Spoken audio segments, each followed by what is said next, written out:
ಎಲ್ಲರಿಗೂ ನಮಸ್ಕಾರ. ನಾನು ನಿಮ್ಮ ಡಾಕ್ಟರ್ BK ರಾಮಪ್ರವೀಣ್, ಜನತಾ ಆಯುರ್ವೇದ ಹಾಸನ. ಓಂ ನಮಾಮಿ ಧನ್ವಂತರಿಂ ಆದಿದೇವಂ ಸುರಾಸುರೈರ್ವಂದಿತ ಪಾದಪದ್ಮಂ ಲೋಕೆ ಜರಾರೂಪೈ ಮೃತ್ಯುನಾಶಂ ಧಾತಾರಮೇಶಂ ವಿವಿಧೌಷಧೀನ ಧನ್ವಂತರೈ ರಮಾನಾಥಂ ಸರ್ವರೋಗ ನಿವಾರಕಂ ಆಯುರ್ವೇದ ಪ್ರವರ್ತಾರಂ ವಂದೇ ಪೀಯೂಷದಾಯಕಂ.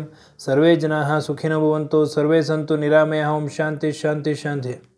ವೀಕ್ಷಕರೇ, ನಾವು ಆರೋಗ್ಯದಿಂದ ಇರಬೇಕು.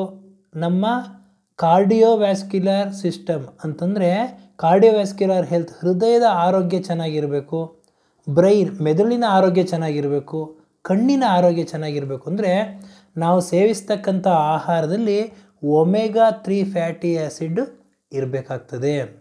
ಈ ಒಮೆಗಾ 3 ಫ್ಯಾಟಿ ಆ್ಯಸಿಡ್ ಅನ್ನೋದು ದೇಹ ಉತ್ಪತ್ತಿ ಮಾಡೋದಿಲ್ಲ.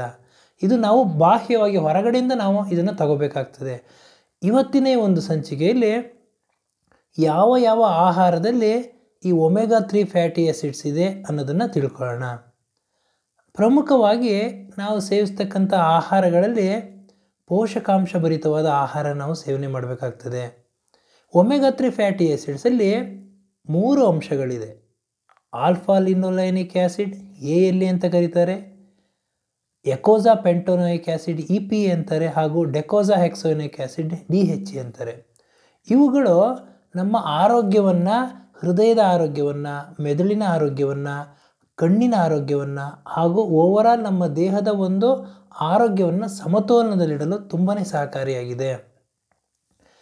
ಈ ಒಂದು ಮೂಲಗಳು, ಇವುಗಳ ಮೂಲಗಳು ಯಾವ್ಯಾವುದರಲ್ಲಿದೆ ಅಂತ ತಿಳ್ಕೊಳ್ಳೋಣ. ಪ್ರಮುಖವಾಗಿ ಒಮೆಗಾ 3 ಫ್ಯಾಟಿ ಆ್ಯಸಿಡ್ ಯಾವುದ್ರಲ್ಲಿ ನಿಮಗೆ ಜಾಸ್ತಿ ಸಿಗುತ್ತೆ ಅಂತಂದರೆ ಮೀನು, ಈ ಬಾಂಗ್ಡೆ ಮೀನು, ಈ ಥರ ಈ ಒಂದು ಮೀನು, ಫಿಶ್, ಇವುಗಳಲ್ಲಿ ಈ ಅಂಶ ಜಾಸ್ತಿ ಇರ್ತದೆ. ಈ ಅಂಶ ಜಾಸ್ತಿ, ಇದರಲ್ಲಿ DHA ಇರ್ತದೆ ಹಾಗೂ ELA, ಎಕೋಸಾ, EPA ಈ ಅಂಶಗಳು ಜಾಸ್ತಿ ಇರೋದ್ರಿಂದ ನಮ್ಮ ಹೃದಯದ ಆರೋಗ್ಯವನ್ನು, ಮೆದುಳಿನ ಆರೋಗ್ಯವನ್ನು ಕಾಪಾಡಲು ತುಂಬಾ ಸಹಕಾರಿಯಾಗಿದೆ. ಎರಡನೆಯ ಒಂದು ಅಂಶ ಅಂತಂದರೆ ಫ್ಲ್ಯಾಕ್ಸ್ ಸೀಡ್ಸ್, ಅಗಸೆ ಬೀಜ.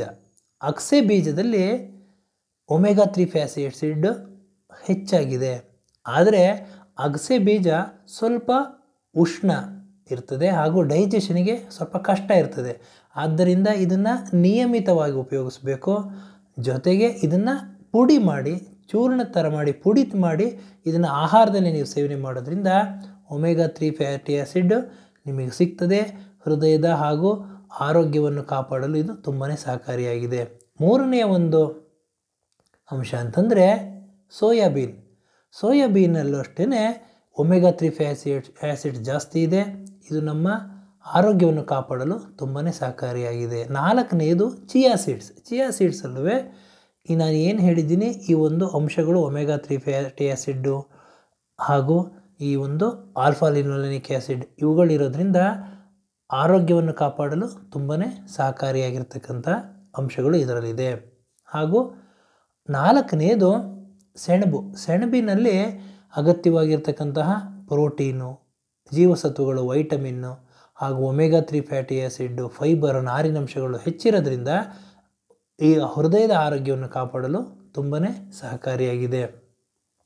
ಹಾಗೂ ನಾವು ಪ್ರತಿನಿತ್ಯ ಸೇವಿಸ್ತಕ್ಕಂಥ ಆಹಾರಗಳಲ್ಲಿ, ಜೊತೆಗೆ ಡ್ರೈ ಫ್ರೂಟ್ಸ್ಗಳಲ್ಲಿ ಈ ವಾಲ್ನಟ್ಟಲ್ಲೂ ಒಮೆಗಾ 3 ಫ್ಯಾಟಿ ಆ್ಯಸಿಡ್ ಜಾಸ್ತಿ ಇದೆ. ಹಾಗೂ ಕೆಲವೊಂದು ಸಸ್ಯಾಹಾರಿ ಮೂಲಗಳಲ್ಲೂ ಈ ಆಲ್ಫಾ ಲಿನೋಲೆನಿಕ್ ಆ್ಯಸಿಡ್ ಅನ್ನೋದು ಇರ್ತದಲ್ಲ, ಇದು DHA ಹಾಗೂ EPA ಆಗಿ ಅದು ಕನ್ವರ್ಟ್ ಆಗ್ತದೆ. ಆದ್ದರಿಂದ ಇವತ್ತಿನ ಈ ಒಂದು ಸಂಚಿಕೆಯಲ್ಲಿ ನಮ್ಮ ಹೃದಯದ ಆರೋಗ್ಯವನ್ನು ಕಾಪಾಡಿಕೊಳ್ಳಲು, ಕಣ್ಣಿನ ಆರೋಗ್ಯವನ್ನು ಕಾಪಾಡಲು ಹಾಗೂ ಮೆದುಳಿನ ಒಂದು ಆ್ಯಕ್ಟಿವಿಟಿಗೆ, ನೆನಪಿನ ಶಕ್ತಿಗೆ, ಬುದ್ಧಿ ಬೆಳವಣಿಗೆಗೆ ಹಾಗೂ ಹೃದಯದ ಒಂದು ಕಾರ್ಯಕ್ಷಮತೆಗೆ, ದೇಹದ ಒಂದು ಆರೋಗ್ಯಕ್ಕೆ, ಬೆಳವಣಿಗೆಗೆ ಅಗತ್ಯವಾಗಿ ಬೇಕಾಗಿರತಕ್ಕಂತಹ ಒಮೆಗಾ 3 ಫ್ಯಾಟಿ ಆ್ಯಸಿಡ್ ಇದರ ಮಾಹಿತಿಯನ್ನು ತಮಗೆ ತಿಳಿಸ್ಕೊಟ್ಟಿದ್ದೀನಿ. ಇದರ ಮೂಲಗಳು ಯಾವುದು ಅನ್ನೋದನ್ನು ತಿಳಿಸಿದ್ದೀನಿ. ಇದನ್ನು ತಮ್ಮ ಜೀವನದಲ್ಲಿ, ಆಹಾರದಲ್ಲಿ ನೀವು ಅಳವಡಿಸ್ಕೊಂಡು ಆರೋಗ್ಯವನ್ನು ಕಾಪಾಡಿಕೊಂಡು ಚೆನ್ನಾಗಿರಬೇಕು ಅಂತ ಹೇಳ್ತಾ ಇವತ್ತಿನ ಈ ಒಂದು ಸಂಚಿಕೆಯನ್ನು ಮುಗಿಸ್ತಾ ಇದ್ದೀನಿ. ನನ್ನ ಈ ವಿಡಿಯೋ ತಮಗೆ ಇಷ್ಟವಾಗಿದ್ದಲ್ಲಿ ಲೈಕ್ ಮಾಡಿ, ಶೇರ್ ಮಾಡಿ ಹಾಗೂ ನನ್ನ ಎಲ್ಲ ಮುಂದಿನ ವಿಡಿಯೋಗಳಿಗಾಗಿ ಸಬ್ಸ್ಕ್ರೈಬ್ ಮಾಡಿ. ಧನ್ಯವಾದಗಳು.